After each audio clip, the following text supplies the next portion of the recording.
नमस्कार दोस्तों। एक ट्वीट की कीमत तुम क्या जानो रमेश बाबू। एक ट्वीट ने दोस्तों देश की सरकार को हिलाकर रख दिया। देश की एक्सटर्नल अफेयर्स मिनिस्ट्री को एक स्टेटमेंट देने पर मजबूर कर दिया। एक ट्वीट ने हमारे सारे मीडिया चैनल्स को एक नेशनल हेडलाइन दे दी। एक ट्वीट ने हमारे सोते हुए बॉलीवुड सेलिब्रिटीज को जगा दिया। लिटरली ये जो सारे बॉलीवुड सेलिब्रिटीज किसानों के मुद्दों पर एकदम चुप बैठे थे, अचानक से इनकी आंखें खुल गई। मैं बात कर रहा हूं रियाना के द्वारा किया गया एक ये ट्वीट। रियाना दुनिया भर में एक बड़ी फेमस जानी मानी सिंगर है। इनके 100 मिलियन से ज्यादा फॉलोअर्स हैं ट्विटर अकाउंट पर। इन्होंने बस एक ये ट्वीट किया था, why aren't we talking about this #farmers protest, और एक CNN का न्यूज आर्टिकल शेयर किया था जिसमें हेडलाइन थी, India cuts internet around Delhi. तो ये ट्वीट पढ़कर आपको लगेगा ये कह रही है कि बस भाई हम इस चीज के बारे में बात क्यों नहीं कर रहे। और इस एक ट्वीट ने दोस्तों क्या बवाल मचाया, क्या बताऊं। हजारों की तादाद में लोग इन पर टूट पड़े, आधे इनके सपोर्ट में, आधे इनके खिलाफ लिखते हुए। इसके बाद कई और फेमस सेलिब्रिटीज ने और एक्टिविस्ट ने इसके बारे में ट्वीट किया, जैसे कि ग्रेटा थुनबर्ग ने ट्वीट किया, we stand in solidarity with the farmers protest in India. Kamala Harris जो कि आज के दिन यूएसए की वाइस प्रेसिडेंट हैं, इनकी नीस मीना हैरिस ने ट्वीट किया, we should all be outraged by India's internet shutdowns and paramilitary violence against farmer protest. इसके अलावा कई यूके के एमपीज ने, पॉलिटिशियंस ने, कनाडा के पॉलिटिशियंस ने भी इस पर अपनी आवाज उठाई। तो आप यहां पर पूछोगे कि क्या जरूरत पड़ी इन सबको बोलने की, और ये जो सेलिब्रिटीज बोलने लग रहे हैं, ये रियाना, ग्रेटा, इन्होंने क्या फार्म बिल्स पढ़े हैं? इन्हें पता है कि फार्म बिल्स में ये सही चीज है, ये गलत चीज है, इसलिए हम इसके अगेंस्ट जा रहे हैं, इसके सपोर्ट में जा रहे हैं? बड़ा सही सवाल है अगर आपके दिमाग में सवाल आएगा तो। और मैं तो कहूंगा डेफिनेटली मुझे तो नहीं लगता इन्होंने ये फार्म बिल्स पढ़े हैं। लेकिन जरा इन ट्वीट्स को दोबारा से पढ़कर देखिए क्या लिखा है यहां पर रियाना ने। इन ट्वीट्स में दोस्तों ना तो ये फार्म बिल्स को सपोर्ट कर रहे हैं, ना ही इनके अगेंस्ट है, बल्कि ये आवाज उठा रहे हैं ह्यूमन राइट्स को लेकर, फार्मर्स के प्रोटेस्ट करने के राइट्स को लेकर। और इससे पहले मैं ट्वीट्स की कंट्रोवर्सी को आगे इस वीडियो में डिस्कस करूं, आइए पहले जानते हैं करंट स्टेटस क्या चलने लग रहा है फार्मर्स प्रोटेस्ट का। इस वीडियो को देखिए दोस्तों, ये वीडियो कोई इंडिया चाइना बॉर्डर या इंडिया पाकिस्तान बॉर्डर का नहीं है, ये वीडियो है हमारे दिल्ली के बॉर्डर का।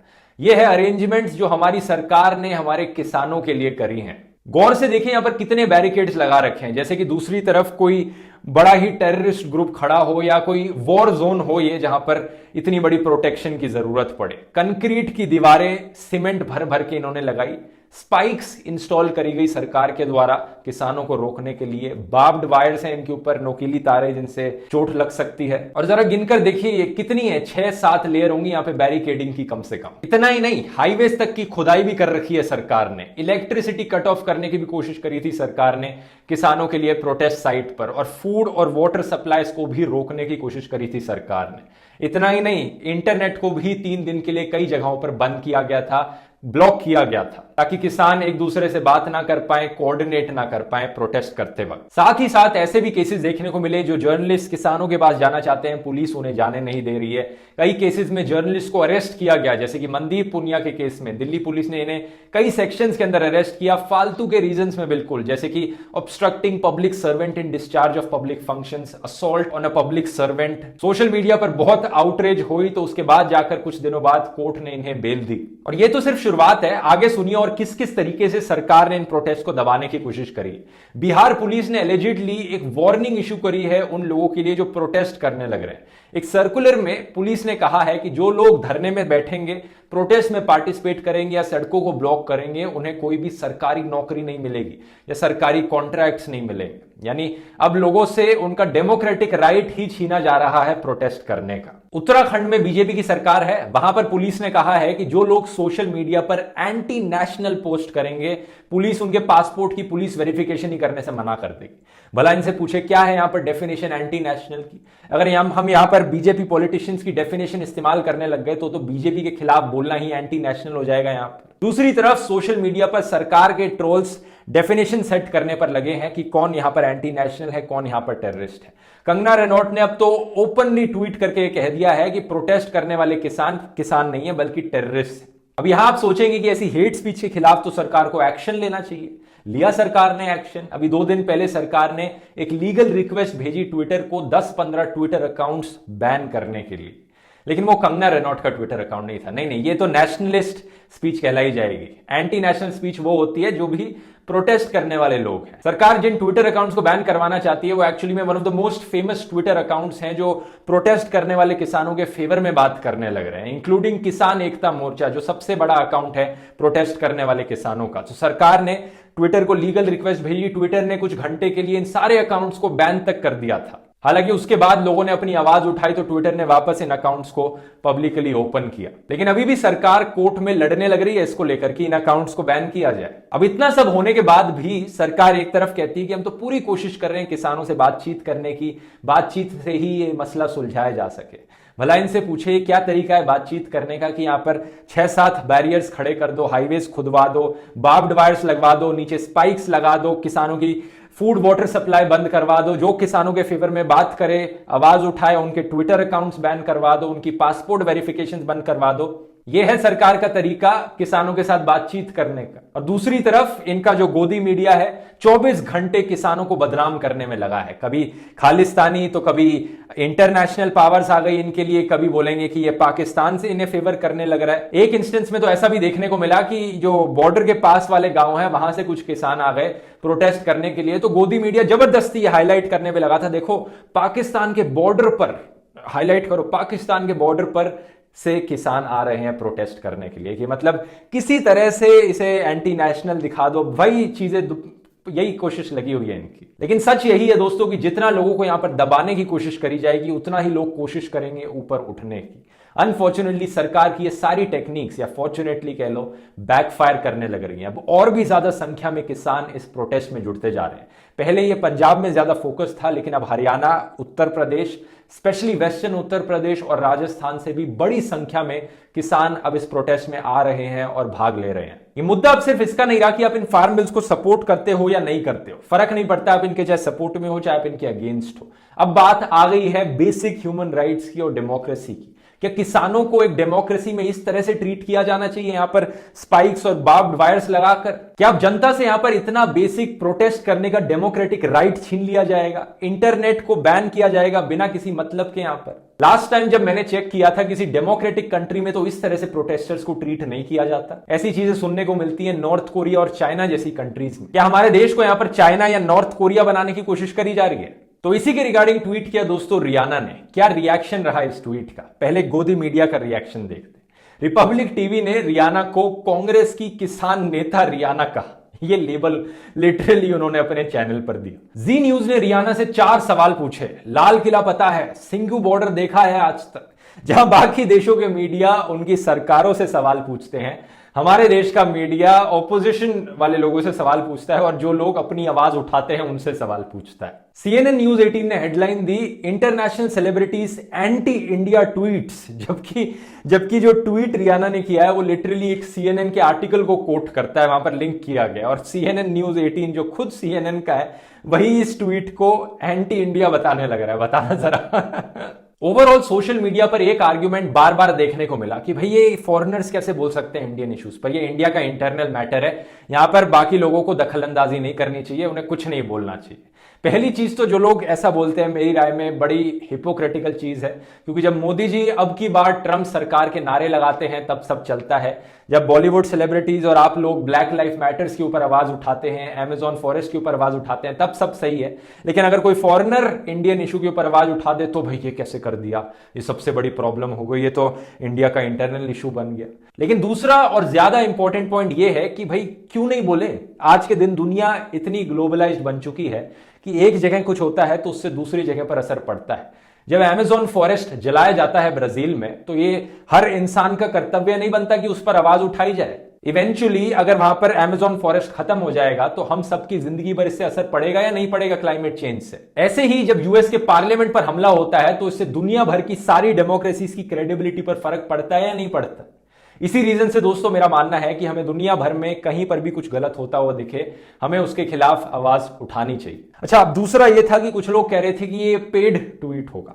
अगर हम इस बात को छोड़ दें कि यहां पर रियाना की नेटवर्थ कितनी है, हंड्रेड्स ऑफ मिलियन डॉलर्स की नेटवर्थ है, यहां पर एक ट्वीट करके पैसे कमाने की क्या जरूरत पड़ी इतने बड़े बड़े सेलिब्रिटीज को, इस बात को इग्नोर भी कर दें और मैं ये अज्यूम कर लूं कि मुझे नहीं पता कि उन्हें एक्चुअली में पे किया गया था या नहीं पे किया गया था, लेकिन एक सिंपल चीज हम कैसे भूल रहे हैं कि यहां पर लोगों की अपनी इच्छा भी हो सकती है आवाज उठाने की। जब मैं रशिया में पुतिन की डिक्टेटरशिप के खिलाफ वीडियोस बनाता हूं तो क्या इसका मतलब यह हुआ कि रशिया की ऑपोजिशन पार्टी ने मुझे पैसे दिए हैं, मैं यहां पर एक्सटर्नली इन्फ्लुएंस करने की कोशिश कर रहा हूं उन्हें? या फिर चाइना में मैं चाइनीज कम्युनिस्ट पार्टी की डिक्टेटरशिप के खिलाफ आवाज उठाता हूं, वीडियोस बनाता हूं, तो इसका मतलब यह हुआ कि वहां तो पता नहीं कौन सी ऑपोजिशन पार्टी है उसने मुझे पैसे दिए? ऑब्वियसली नहीं। मैं आवाज उठाता हूं क्योंकि मेरा मानना है कि डेमोक्रेसी को हमें पूरी दुनिया भर में सपोर्ट करना चाहिए और जहां भी गलत होते हुए दिखे उसके खिलाफ आवाज उठानी चाहिए। मार्टिन लूथर किंग का एक बड़ा फेमस डायलॉग है, injustice anywhere is a threat to justice everywhere. दुनिया भर में कहीं पर भी इनजस्टिस होता है तो उससे कहीं और इनडायरेक्टली कुछ ना कुछ असर जरूर पड़ता है। What ever affects one directly affects all indirectly. और मैं इसमें बहुत स्ट्रांगली बिलीव करता हूं। इसी रीजन से चाहे रशिया हो, चाहे चाइना हो, चाहे इंडिया हो, जहां जहां मुझे ऐसा लगता है कि डेमोक्रेसी के खिलाफ कुछ होने लग रहा है, मैं वहां पर आवाज उठाता हूं। और इसी रीजन से दोस्तों मेरा मानना है कि ये जो इंटरनल मैटर वाला आर्ग्यूमेंट है ये एक फ्लॉप आर्ग्यूमेंट है। अगर आर्ग्यू करना है इशू पर तो जरा कोई और आर्ग्यूमेंट ढूंढ कर लाओ। एक बड़ी सिंपल एक्सप्लेनेशन है इस चीज की कि दुनिया भर में कंसर्न लोग इसको लेकर आवाज क्यों उठा रहे हैं, क्योंकि इंडिया दुनिया की लार्जेस्ट डेमोक्रेसी है। और अगर दुनिया की लार्जेस्ट डेमोक्रेसी इंटरनेट को ऐसे बैन करना शुरू कर दे, प्रोटेस्टर्स को इतने ओपनली आतंकवादी बुलाना शुरू कर दे, जर्नलिस्ट पर ऐसे अरेस्ट करना शुरू कर दे, तो दुनिया भर की सारी डेमोक्रेसीज की क्रेडिबिलिटी पर इससे फर्क पड़ता है। दुनिया भर में ह्यूमन राइट्स पर इससे फर्क पड़ता है। इसे एक ट्वीट का रिएक्शन दोस्तों सिर्फ सोशल मीडिया या गोदी मीडिया तक सीमित नहीं था। हमारी देश की एक्सटर्नल अफेयर्स मिनिस्ट्री ने बाकायदा एक स्टेटमेंट भी जारी करी इसको लेकर। इस लंबी सी स्टेटमेंट में लिखा है कैसे कि the parliament of India after full debate and discussion passed these bills, और उसके बाद हमने पूरी डेमोक्रेटिक तरीके से इस बिल को पास किया, जो कि एक झूठ है क्योंकि हम सब जानते हैं कि राज्यसभा में बिना वॉइस वोट के, जैसा मैंने इस वीडियो में समझाया था, कैसे इन बिल्स को पास किया गया। और फिर ये कहते हैं कि हम कैसे फार्मर्स के साथ पूरी डिस्कशन करने की कोशिश कर रहे हैं, इस इशू को सॉल्व करने की कोशिश कर रहे हैं बड़े पीसफुल तरीके से, जो कि फिर से एक आधा झूठ है क्योंकि हम सब देख रहे हैं किस तरह से यहां पर बैरियर्स लगाए गए हैं, हाईवेज की खुदाई करी गई है, किसानों को बदनाम किया गया है। स्टेटमेंट के एंड में इन्होंने दो हैशटैग्स यूज किए, हैशटैग इंडिया टुगेदर और hashtag India against propaganda. Statement के रिलीज होने के कुछ मिनटों बाद ही कई बॉलीवुड सेलिब्रिटीज ने ट्वीट्स करने शुरू किए। अक्षय कुमार, अजय देवगन, करण जौहर, जो कि ऑब्वियसली अभी तक सारे डेमोक्रेटिक इश्यूज को लेकर, ह्यूमन राइट्स को लेकर एकदम चुप बैठे थे, लेकिन अचानक से इनकी आंख खुल गई और ये कहने लगे कि हाँ भाई ये बात तो सही है, ये इंडिया की इंटरनल प्रॉब्लम है, hashtag India together, hashtag India against propaganda. ये वही सेलिब्रिटीज हैं जब बाहर कोई इशू होता है देश से तो बड़ी जल्दी एकदम से एक्शन लेना शुरू कर देते हैं, एक्टिविस्ट बन जाते हैं, हैशटैग ब्लैक लाइव्स मैटर, लेकिन जब इंडिया में इश्यूज की बात आती है तो चुप रहते हैं या फिर यहां पर गवर्नमेंट की ही साइड लेते हैं। इनफैक्ट सचिन तेंदुलकर जैसे स्पोर्ट्समैन ने भी ट्वीट्स किए इन हैशटैग्स का इस्तेमाल करके, external forces can be spectators but not participants, Indians know India and should decide for India. अब जरा सोचकर देखें दोस्तों, ऐसे ट्वीट्स कल को ब्राजील में पॉलिटिशियंस करने लग गए, ब्राजील के प्रेसिडेंट करने लग गए कि ये सब ब्राजीलियन मैटर है, एक्सटर्नल फोर्सेस पे सिर्फ स्पेक्टेटर्स बन के रह सकते हैं, पार्टिसिपेट नहीं कर सकते। हम अगर अपने अमेज़न जंगल को पूरा जलाकर राख कर दें, आप बाहर के लोग बस देख सकते हो, कोई टांग नहीं अड़ा सकते, आपका कोई हक नहीं बनता हमारे इंटरनल मैटर में टांग अड़ाने का। सेंस बनाती हैं ये बातें। तो ये कहानी है दोस्तों सिर्फ एक ट्वीट की। इसे एक ट्वीट जिसने सरकार को हिलाकर रख दिया और सारे बॉलीवुड सेलिब्रिटी, स्पोर्ट्समैन की आंखें खोल दी। अचानक से वो जाग गए और ट्वीट करने लग गए। लेटेस्ट अपडेट यह है कि रियाना को एक्सपोज करने के बाद हमारा गोदी मीडिया अब ग्रेटा थुनबर्ग को एक्सपोज कर रहा है। ग्रेटा थुनबर्ग ने ओपनली अपना सपोर्ट जताया था फार्मर्स के फेवर में और नीचे एक टूल किट का गूगल डॉक रिलीज किया था जिसमें उन्होंने लिख के बताया था कि हम कैंपेन करेंगे, हम जो सारे एक्टिविस्ट हैं जो फार्मर्स के सपोर्ट में कैंपेन कर रहे हैं, हम ये हैशटैग्स इस्तेमाल करेंगे, इस तरह से आपको ट्वीट्स करने चाहिए, जो कि कोई नई चीज नहीं है क्योंकि अगर आपने ग्रेटा थुनबर्ग की फ्राइडेज फॉर फ्यूचर और क्लाइमेट स्ट्राइक वाली कैंपेन्स देखी हैं तो उनमें भी सिमिलर से डॉक्यूमेंट जारी किए गए हैं। एक्टिविस्ट को बताया गया है कि इन हैशटैग्स को फॉलो करो, इस दिन इस टाइम पर यहां पर कैंपेन्स होंगी आवाज उठाने की, और इस तरीके से आप अपने पॉलिटिशियंस को रीच आउट कर सकते हो इन इश्यूज पे आवाज उठाने के लिए। लेकिन गोदी मीडिया ने अब इस पूरे डॉक्यूमेंट को एक सीक्रेट लीक की तरह प्रेजेंट किया कि ये देखो हमने ग्रेटा थुनबर्ग को एक्सपोज कर दिया है। और ऑब्वियसली इसके बाद आईटी सेल के पेजेस ने हमेशा की तरह कंस्पिरेसी थ्योरीज फैलाने का काम शुरू कर दिया कि देखो ये बिलियनियर, ये ऑर्गेनाइजेशन, ये लोग सपोर्ट कर रहे हैं एंटी इंडिया फोर्सेस को, इंडिया के खिलाफ यहां पर सपोर्ट मोबिलाइज करने लग रहे हैं, इंटरनेशनल फोर्सेस इंडिया के खिलाफ यहां पर एक कंस्पिरेसी बनाने लग रही हैं। जबकि रियलिटी में ये है क्या, मैंने बताया जैसे कि कुछ इंटरनेशनल लोग कंसर्न फील करते हैं ह्यूमन राइट्स और डेमोक्रेटिक इश्यूज को लेकर। और इनफैक्ट ये एक बहुत ही शर्म की बात है कि इंडियन लोग खुद ही अपने किसानों की चिंता नहीं करते, खुद के ही किसानों को यहां पर आतंकवादी घोषित करने लग जाते हैं, बाहर के लोगों को आना पड़ता है आवाज उठाने के लिए। इस वीडियो की मैं एडिटिंग करने लग रहा था दोस्तों, और कुछ अपडेट्स और नए आए हैं तो मैंने सोचा इनके बारे में भी इस वीडियो में बता देता हूं। पहला ये कि दिल्ली पुलिस ने केस रजिस्टर कर दिया है ग्रेटा थुनबर्ग के खिलाफ।